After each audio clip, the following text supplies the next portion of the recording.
Miren, buenos días, buenos días. Miren, uno de las cosas que por supuesto más me gusta de esta mañana es verlos a ustedes. El estudio, por supuesto, es importante, las alabanzas, todo es bueno, pero la comunión también que pasamos es muy importante y me alegra mucho. Y le doy gracias a Richard. Richard ha estado yendo allá donde Arcadio y le da los enlaces, las grabaciones, los videos. Entonces le quiero mandar un saludo a Arcadio. Arcadio, te quiero mucho. Gracias por las oraciones y gracias por escuchar también los devocionales que hacemos aquí en la mañana, que dirigen los hermanos también. Entonces, espero verte un día de esto, mi hermano querido. Aunque no tengo pelo para que me cortes ya, pero bueno, ahí nos vemos un rato y hablamos un rato. Estamos en Génesis 38. Estamos en Génesis 38. Este parece un injerto de capítulo. Esto parece que lo hubieran metido interrumpiendo, mejor dicho, interrumpiendo la historia. Eh, Principalmente la que empezamos ayer en el capítulo 37 con José. José viene a ser ahorita el protagonista de estos capítulos que vienen. Pero entonces aquí cambia y es otro de los hijos de Israel, el protagonista, es Judá. Y no es José. Y Tamar es la víctima, no es José tampoco. Entonces empieza el capítulo 38 con una separación también. Y esto es lo que hace alguna de las similitudes con el texto alrededor.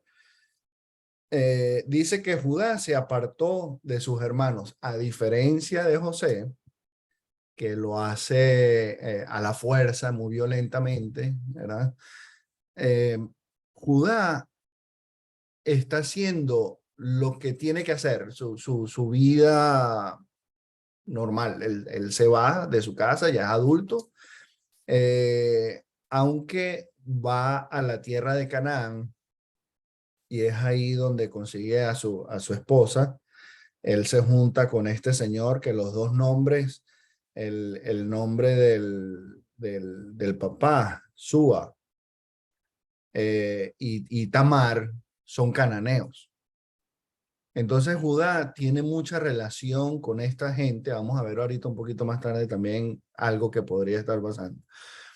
Pero Judá tiene su vida tranquila. Él va a su tierra, trabaja, se casa, tiene sus hijos y le busca esposa a los hijos y va tranquilo, y va tranquilo. Pero entonces esta tranquilidad eh, cambia cuando, cuando se le muere el, el, su primogénito, su lo cotidiano de la vida de Judá se interrumpe cuando muere Er.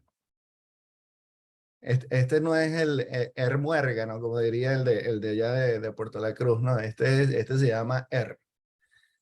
Pero entonces muere Er y no tenemos mucha explicación de por qué muere Er. Dice que la conducta de él no fue agradable, dice el versículo 7. El Señor no le agradó la conducta del primogénito de Judá. Y entonces eso es lo que hace, me recuerda a Enoc, que aunque es lo opuesto completamente, ¿verdad?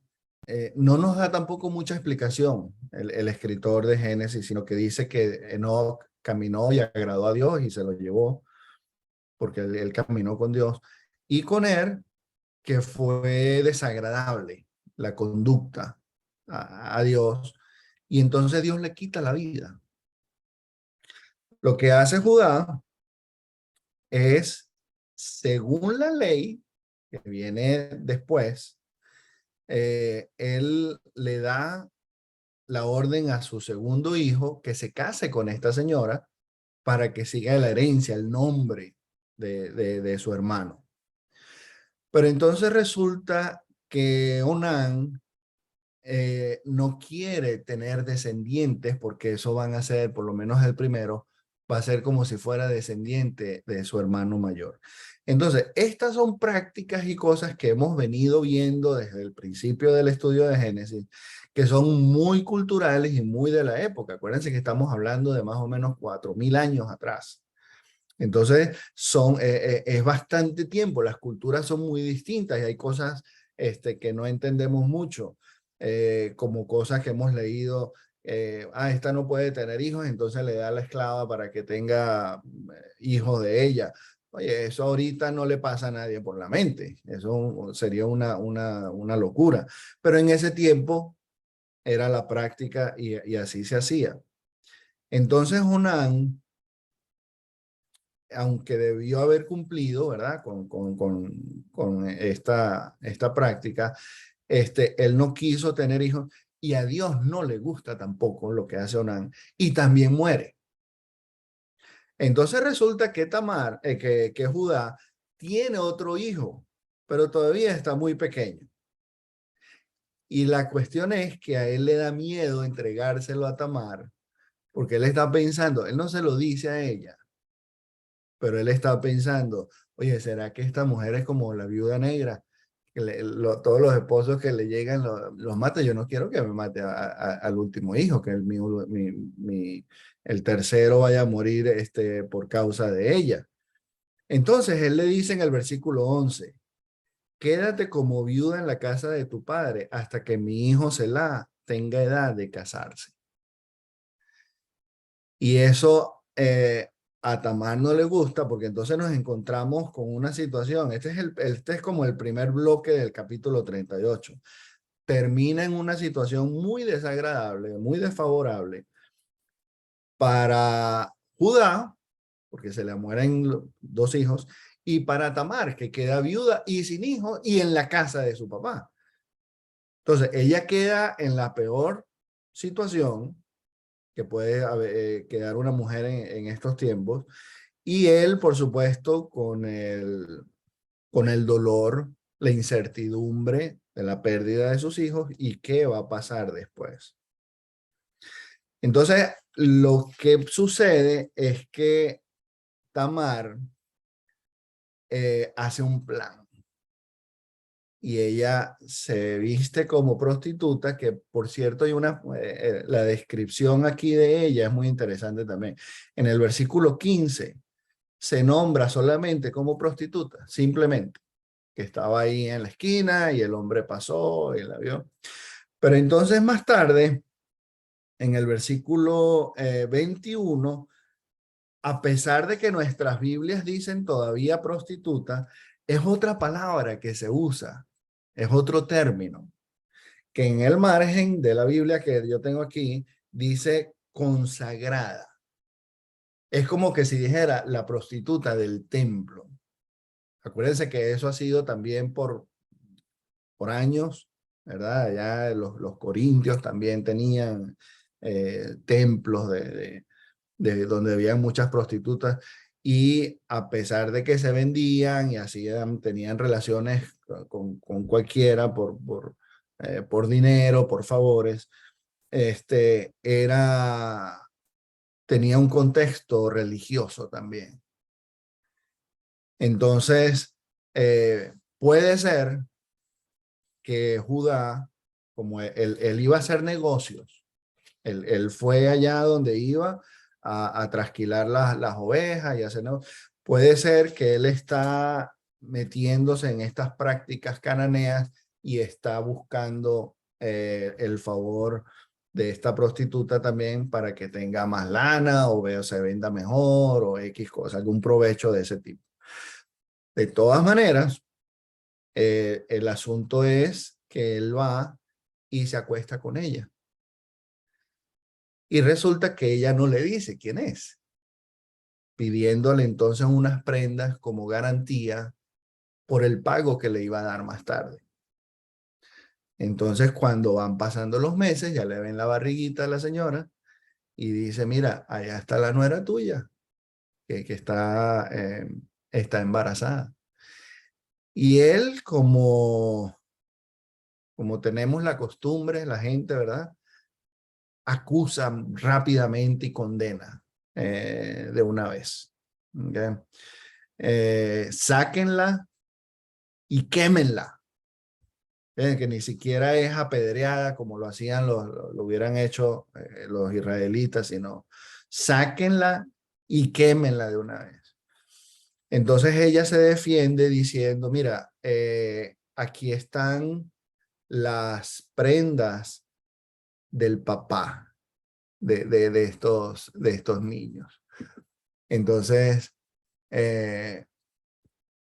claro, sí, claro, Beto, él está allá en Canaán, el suegro era cananeo, la esposa que de la muchacha cananea, él estaba rodeado de la gente ahí en Canaán y por eso por decir, se mancha, ¿no? Con las costumbres y las cosas que ellos estaban haciendo ahí. Entonces, eso es una enseñanza para nosotros, ¿verdad? Cuidado con quién nos juntamos, porque adquirimos las prácticas de la gente que tenemos alrededor también. Entonces, cuando Judá se da cuenta, él reconoce su falta. Y él dice en el versículo 26, su conducta es más justa que la mía, pues yo no la di por esposa a mi hijo Selah. Él sabía que estaba haciendo mal.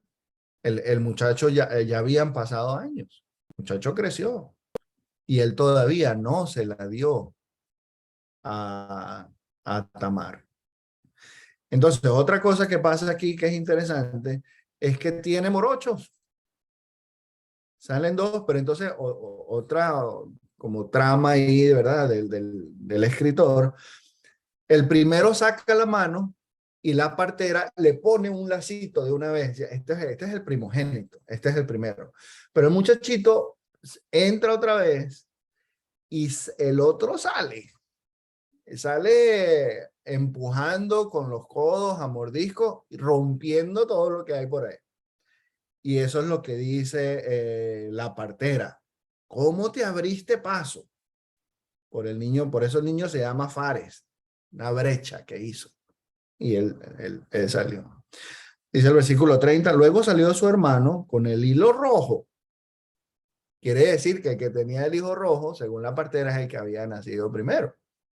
Era el primogénito, el que tenía los derechos de la primogenitura.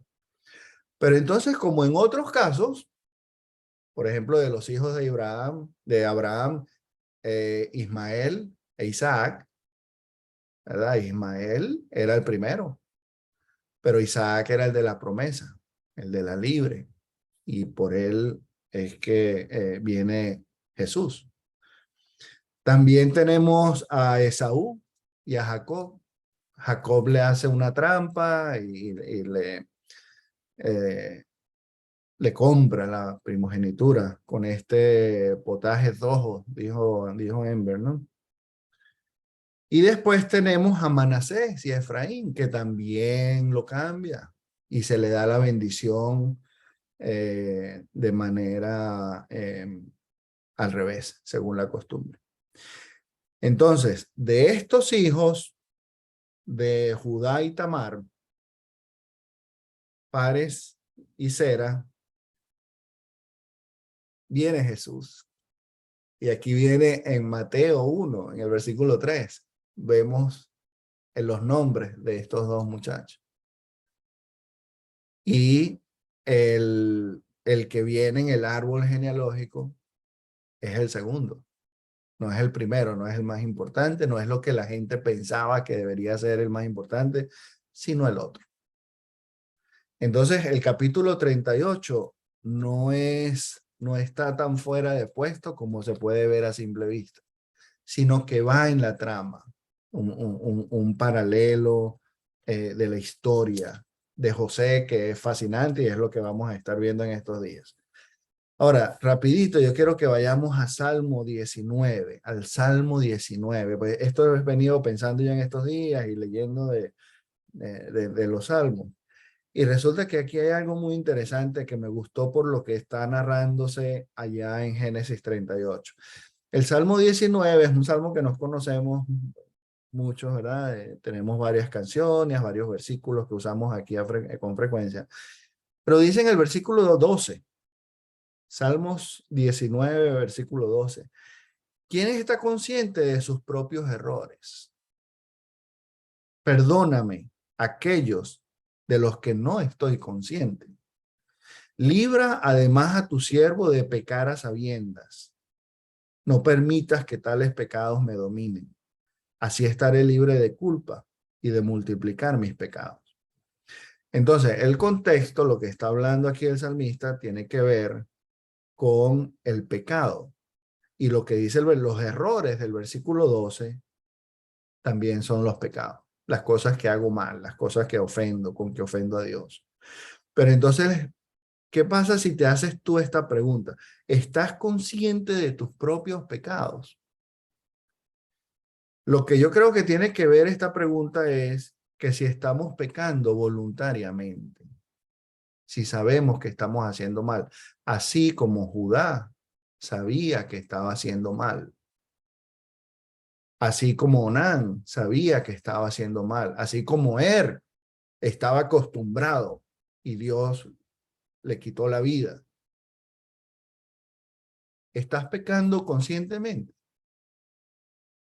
¿Quién está consciente de sus propios errores, de sus propios pecados?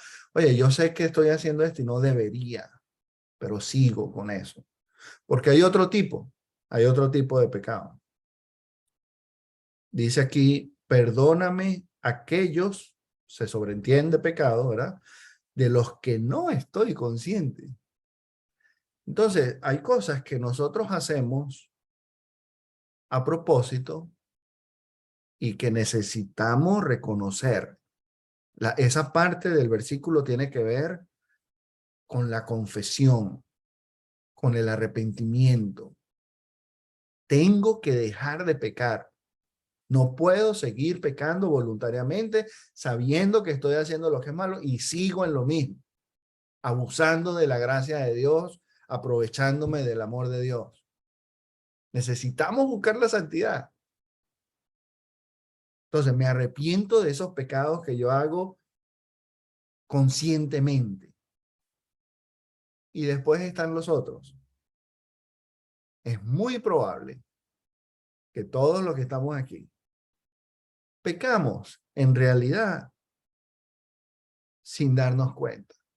Y ojalá que esa sea la mayoría de las veces. Pueden ser cuestiones de personalidad, pueden ser ofensas a alguien, pueden ser intereses, intenciones, cosas que decimos así como con otro sentidito para ganar algo.